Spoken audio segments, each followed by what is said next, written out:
There is a long history of covert action within Iran from Israel. Do you believe there is U.S. covert presence inside Iran, and with the two, a possibility of engineering something on the ground that could expedite regime change?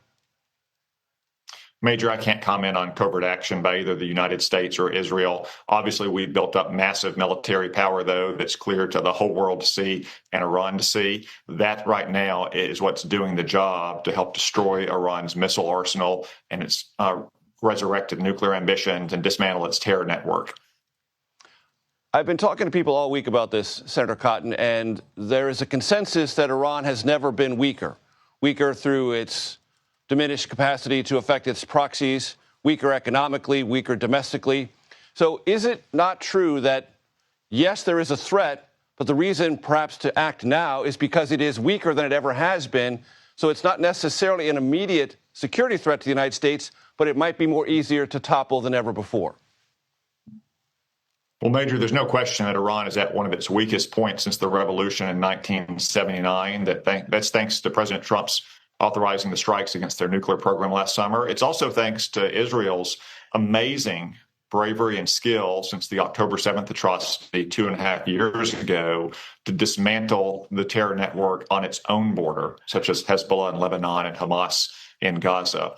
But the threat from their missiles in particular genuinely is imminent. As I said, they have thousands and thousands of missiles. That's what they're using to attack us, our Arab friends in Israel today. They have many more missiles than we have missile defenses, and the balance only gets worse every single month. Senator Tom Cotton, Chairman of the Intelligence Committee in the United States Senate, coming to us from Gentry, Arkansas. Appreciate the time, sir, very much. Thank you. Thank you. Our Chief Foreign Affairs Correspondent and moderator of Face the Nation, Margaret Brennan, joins me now. You just heard Senator Cotton say it. Weeks. What does that mean? Well, President Trump said a massive and ongoing operation. He said that on that recorded message given to the public. That's the only information given to the public. Or I should add, J.D. Vance, the vice president, gave an interview to the Washington Post saying the U.S. wouldn't be in a sustained war in the Middle East. There are a lot of questions, and we see that in our polling, Major. But in terms of what our allies in the region are seeing and hearing, I've been making calls all day, and what I'm being told is this is swiftly becoming a regional conflict. This was a decision made by the U.S. and Israel to bomb Iran, and it was against the wishes of all of those allies who are now getting hit with drones and with missiles. All those Arab partners said, do not do this. We really prefer diplomacy. They didn't want to be part of this fight, and now they are. And you are getting those signals from Saudi Arabia and the United Arab Emirates that they will have to retaliate. Iran targeted civilian areas. So does that change their calculus now that they're in on this? Now they are joining in a somewhat collaborative way with the United States and Israel because they now have to. Well, there's a defensive action, there's retaliation, right? But then there are very significant questions, the questions you and I have. Look, there are 40,000 U.S. military personnel throughout the Middle East. These countries that are now getting targeted are getting targeted because they host Americans there. But Iran chose not just to target bases, but to also hit civilian areas. Some of those missiles were intercepted because of that strong defense presence we have. But it is provoking and drawing in and broadening the regional conflict. That doesn't necessarily mean these countries want to do more than defend and be vocal about it, though. One of the things that I'm hearing a lot of questions about are that call President Trump made in that recorded statement at the end, where he called on the Iranian people to rise up. And the questions I'm getting are, with what weapons and with what ground force? Because at this point, all we know about is that this is an aerial-only campaign. How do the people who the president says were just slaughtered en masse within days, 32,000 of them, suddenly have the ability to topple the regime without weapons to do so, right? So there are questions about that. A lot of skepticism and a lot of history here, Major, about that idea of regime change. That is deeply uncomfortable in this region. In a region where, admittedly, a lot of these governments aren't democratic themselves. And so when they hear regime change, they haven't been given intelligence, they haven't been given briefings, and instead they are seeing a war of choice on the part of Israel and the United States. I know Senator Cotton says, oh, we had to do it. They are feeling a lot of concern about where this is headed next. Remind our audience, Margaret, of what you discussed with the Omani foreign minister yesterday in advance of Face the Nation, because it sounded to me as if there was an expression from that Omani foreign minister who's got pretty good insight into this negotiating process, Iran-U.S., that the Iranians were moving in the United States direction, at least in terms of future nuclear ambitions.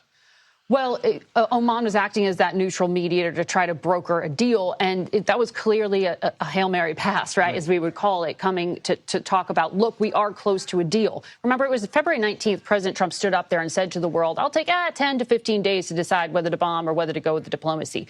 There were active talks underway. There were plans on Monday and Friday to have more meetings, but clearly in that meeting with J.D. Vance, the Omani foreign minister walked away with the impression that the United States was not fully behind the diplomacy. And that is also causing deep questions, because this would be the second time that the Trump administration has decided to bomb Iran while in the midst of ongoing diplomacy. And that undercuts the credibility. Now, was that diplomacy genuine on behalf of Iran? Deep skepticism there. Was it on the part of the United States when the president sent two people who were very new to this file, who are not nuclear scientists, not intelligence experts, not diplomats, to spend just 6 hours on Thursday talking about this?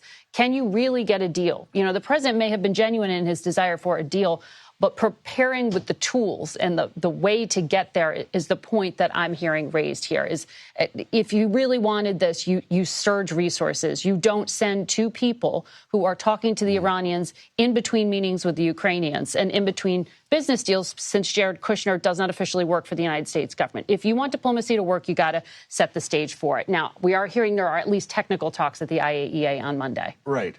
I was just advised, Margaret, that a statement has been released by Central Command saying the following: no injuries, no deaths of U.S. military personnel as a result of this action, and no significant or even nominal damage to U.S. military facilities in the region thus far. That's first contact. That's promising.